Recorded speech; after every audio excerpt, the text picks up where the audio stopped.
Fala pessoal, tudo bem com vocês? Hoje nós vamos trabalhar aí com a atividade 1 de vibrações mecânicas e acústicas, tá? Se esse conteúdo auxiliar você de alguma forma, deixa um like, se inscreva no canal para a gente estar trazendo mais conteúdo, para estar fortalecendo, tá? E se vocês precisarem de apoio nessa ou nas demais atividades, nosso contato tá na descrição, beleza? É só entrar em contato conosco que nós iremos auxiliar. Vamos lá então, vamos fazer uma leitura inicial. Diz o seguinte, ó, questão 1. As vibrações podem ser classificadas entre livre e forçada, não amortecida e amortecida, linear e não linear, e determinística e aleatória. Os sistemas podem combinar diferentes tipos de vibrações, como vibração livre e não amortecida, ou vibração livre e amortecida. Sabendo disso, diferencie vibração livre e vibração forçada, vibração amortecida e não amortecida, e também vibração linear e não linear, tá? Ok. Questão 2. Um sistema pode ser bastante complexo, de forma que os vários componentes diferentes podem funcionar como amortecedor ou molas. Sendo assim, apresente o valor da força resultante para cada bloco para o sistema apresentado, que é a figura 1 aqui. Nós temos aqui a constante da mola, tá? O bloco massa M1. Nós temos esse sisteminha aqui desenhado para nós, tá? Não sei por que tá dando esse bug.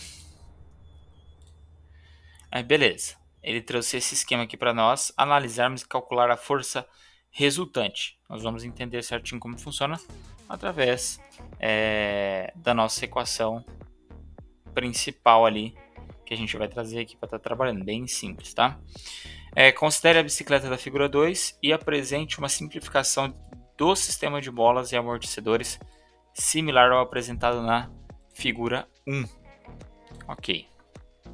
Pessoal, vou começar aqui, ó.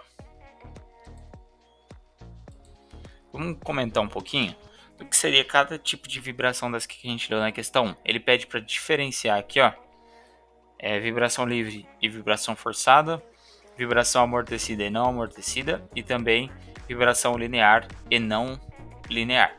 Vamos comentar um pouquinho sobre cada. Vamos começar então, ó. Vibração livre, tá? Vibração livre. Que é o seguinte, pessoal, a vibração livre ocorre quando um sistema ele vai oscilar devido a uma, não posso dizer assim, uma perturbação inicial sem influência de forças externas, tá? E contínuas. Um exemplo bem clássico assim é um pêndulo que você solta ele vai se deslocar e vai oscilar devido à energia inicial até parar, tá? Vibração forçada acontece quando uma força externa age sobre aquele sistema, tá? Mantendo a oscilação, diferente da vibração livre que eu acabei de comentar, tá? Esse é a principal diferença. Existe uma força externa na vibração forçada e na livre não existe. Beleza? Um exemplo da vibração forçada é uma ponte que fica submetida ao vento ou a um motor vibrando, né? Devido a uma, nós dizemos aqui em vibrações mecânicas, excitação mecânica contínua. Beleza? Outros exemplos seria da vibração livre. Uma mola com massa deslocada e solta, cordas de um violão, pêndulo simples, taça de cristal tocada e liberada, tá? São exemplos de vibrações livres. Vibração forçada, motor de um carro, máquinas industriais, edifícios sujeitos a terremotos, pontes afetadas por ventos fortes.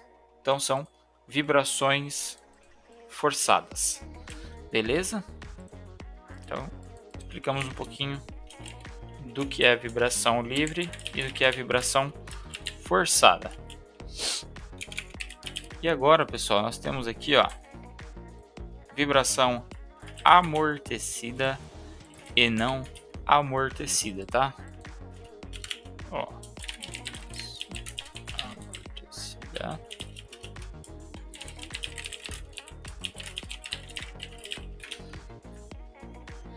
Que é o seguinte, pessoal, a não amortecida, ela vai ocorrer quando um sistema ele vai oscilar, tá? Indefinidamente, sem perda de energia, tá bom? Que seria teórico, porque na prática mesmo sempre vai ter algum amortecimento, tá? Essa vibração não amortecida seria só na teoria para a gente fazer algumas análises, beleza? Então, como exemplo da vibração não amortecida seria o pêndulo ideal, tá? Sem resistência do ar, então ele não pararia. Sistema massa-mola em vácuo, corda de um violão em um ambiente ideal. Então é como se não parasse de vibrar nesse caso, tá? Que isso não acontece na prática, beleza? Então, por exemplo, um exemplo bem simples seria a corda de um violão. Você não haveria perda de energia e continuaria vibrando sem parar, basicamente isso, tá? Mas isso a gente considera para fazer as análises. Então, a vibração amortecida é quando existe essa dissipação de energia devido à força de atrito, resistência do ar, fazendo com que a amplitude da oscilação cada vez diminua até parar. Beleza? Então, essa seria a vibração amortecida. Que seria o pêndulo real, suspensão de um carro, construções com amortecedores sísmicos, mola com pistão hidráulico e por aí vai, tá? Então é assim que a gente diferencia esses conceitos aqui. E nós temos aí a vibração linear e não linear. O que isso quer dizer? Tá? Vou escrever aqui para vocês. Vibração linear, não linear, ok?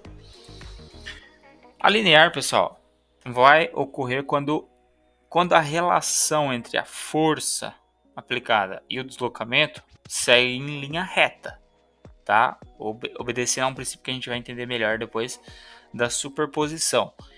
Isso vai significar que em pequenas vibrações ou perturbações, né, causam respostas proporcionais. Então seria a mola ideal, pêndulo com pequenos ângulos, sistema massa-mola com deslocamentos pequenos, tá? Então grava essa ideia que o sistema ele é previsível e proporcional. A gente vai entender isso aí melhor, tá? E a vibração linear não vai existir uma relação proporcional entre força e deslocamento, tá bom? Então grava essa ideia. Então, pessoal, só vamos pensar o seguinte, ó, na vibração linear, vamos pensar assim, ó, seria uma estrada reta e bem pavimentada, tá? Se você tirar o volante um pouco, o carro responde de forma previsível e proporcional. Pequenas ações resultam em pequenas reações. Já a não linear, a vibração não linear, é uma estrada cheia de curvas, lombadas, buracos. E se você virar um pouco, o carro pode reagir de forma inesperada, como derrapar ou capotar, não sei. Então, pequenas mudanças causam grandes efeitos, tá bom? Então, basicamente, esse é o principal conceito assim, de vibração linear e não linear. A linear ela é proporcional, a força de deslocamento é proporcional. Já a não linear, não existe uma proporcionalidade e pequenas mudanças podem causar grandes efeitos. A gente vai entender melhor esse conceito ali depois também ali nos exercícios, tá?